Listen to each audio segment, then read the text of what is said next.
नमस्कार। Web TV Hindi में आप सभी को सुस्वागतम। जी हाँ, यूक्रेन पर हमले की सजा देने के लिए यूरोपियन यूनियन ने पिछले साल दिसंबर में रूसी कच्चे तेल पर लगभग प्रतिबंध लगा दिया था। 2 महीने बाद यह प्रतिबंध उसके रिफाइंड ऑयल प्रोडक्ट्स पर लगा दिया गया। प्रतिबंध से पहले तक यूरोप अपनी जरूरत का 30% तेल रूस से खरीदता था। माना जा रहा था कि रूसी तेल का आयात पर प्रतिबंध से यूरोपीय संघ समेत पूरे यूरोप में सप्लाई की किल्लत पैदा हो सकता है। यूरोप के लिए ये और अधिक चिंता की बात थी, क्योंकि ये पहले से ही ऊंची महंगाई दरों से जूझ रहा था। लेकिन इस प्रतिबंध के बावजूद यूरोप को रूसी तेल की सप्लाई जारी है। रूस की कच्चा तेल सीधे यूरोप तक ना पहुंचने की वजह से वहां की तेल रिफाइनिंग कंपनियों के सामने उत्पादन की समस्या पैदा हो गया। लेकिन भारत की प्राइवेट सेक्टर की रिफाइनरी ने इससे यूरोप के सप्लाई गैप को भरने का अच्छे मौका के तौर पर देखा गया है। आंकड़े का मुताबिक पिछले साल जनवरी तक भारत से यूरोपीय संघ का देशों में रिफाइंड पेट्रोलियम प्रोडक्ट्स का निर्यात लगातार 5 महीने तक बढ़ता रहा। इस महीने ये 19 लाख टन तक पहुंच गया। वित्त वर्ष 2022-2023 का ये सर्वोच्च मासिक आंकड़ा था। अप्रैल 2022 से लेकर जनवरी 2023 भारत से यूरोप को निर्यात किए जाने वाले रिफाइंड पेट्रोलियम का निर्यात बढ़कर 1.16 करोड़ टन तक पहुंच गया। इस वजह से भारत से जिन 20 क्षेत्रों के रिफाइंड पेट्रोल प्रोडक्ट्स का आयात होता है, उसमें यूरोपियन यूनियन शीर्ष पर पहुंच गया था। इस अवधि का दौरान भारत के रिफाइंड पेट्रोल प्रोडक्ट्स का निर्यात का 15% हिस्सा अकेला यूरोपीय बाजार में किया गया। बाद में ये बढ़कर 22% तक पहुंच गया। ब्लूमबर्ग की एक खबर के मुताबिक रूस की पेट्रोलियम उत्पादों पर यूरोपीय यूनियन की प्रतिबंध के बाद भारत का रिफाइंड पेट्रोलियम प्रोडक्ट्स का इस बाजार में निर्यात लगातार बढ़ा है और अब यहां सबसे बड़े सप्लायर बनने की राह पर है भारत।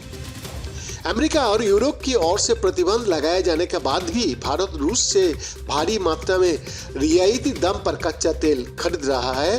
पिछले साल फरवरी में छिड़े रूस यूक्रेन युद्ध से पहले तक भारत के आयात बास्केट में रूसी तेल की हिस्सेदारी सिर्फ 1% थी, लेकिन एक साल में यानी फरवरी 2023 में ये हिस्सेदारी बढ़कर 35% पर पहुंच गया।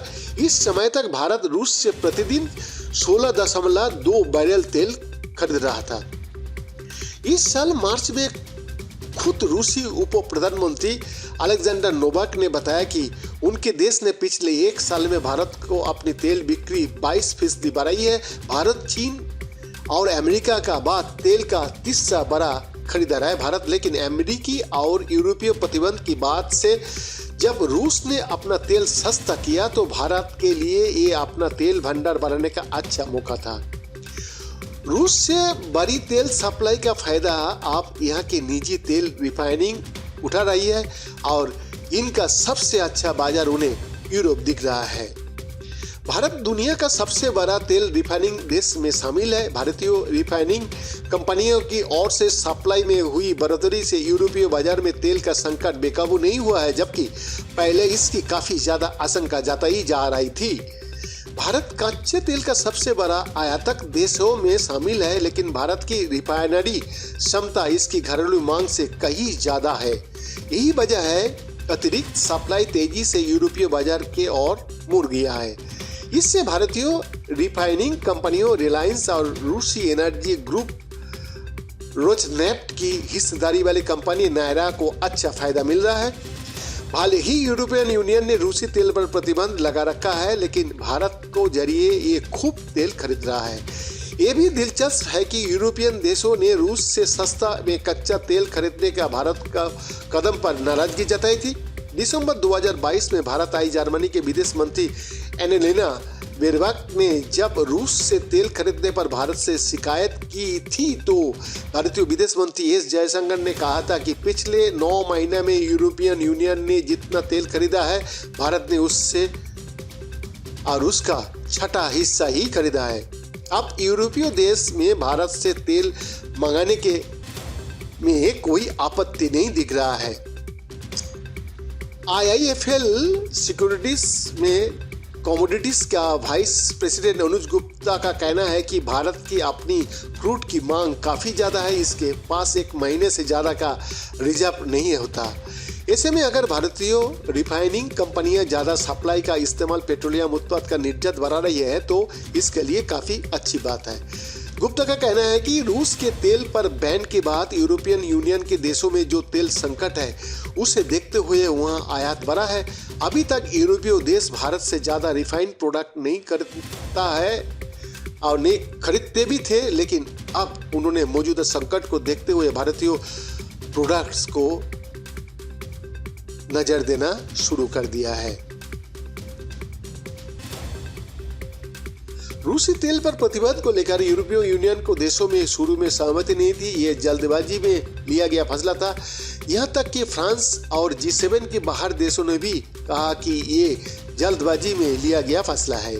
एनर्जी एक्सपर्ट अरविंद मिश्रा कहता है यूरोप के सामने अभी सबसे बड़ा संकट ऊर्जा की कीमतों पर बढ़ोतरी है। यूरोप में बिजली के दाम में 35% की बढ़ोतरी हो चुकी है। आज भले ही रूसी तेल पर प्रतिबंध लगा है, लेकिन यूरोप को रूसी एनर्जी पर निर्भर रहना ही होगा। आज भी ऐसा ही है।